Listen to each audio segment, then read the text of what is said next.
ఓ రోజు సీతమ్మ తల్లి తన నుదుటిపై సింధూరం పెట్టుకుంటుంటే అది చూసిన హనుమంతుడు ఇదేంటి తల్లి అని అడుగుతాడు. సీతమ్మ తల్లి చిరునవ్వుతో, ఇది సింధూరం నాయనా, దీని నుదుటిపై ధరిస్తే నా స్వామి ఆయుష్ పెరుగుతుంది అని చెప్తుంది.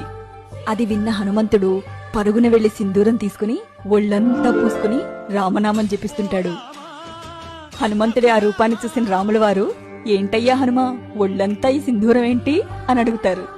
అందుకు హనుమంతుడు, నా తల్లి సీతమ్మ కొంచెం సింధూరం నుదుటిపై పెట్టుకుంటేనే మీ ఆయుష్ పెరుగుతుందంటే నేనిలా ఒళ్లంతా సింధూరం పెట్టుకుంటే మీ ఆయుష్ ఇంకెంత పెరుగుతుందో కదా ప్రభు అని అమాయకంగా జవాబిస్తాడు. సంజీవని పర్వతాన్నే అరచేత్తో మోసిన నా హనుమ ఎంత అమాయకుడో. శ్రీరామ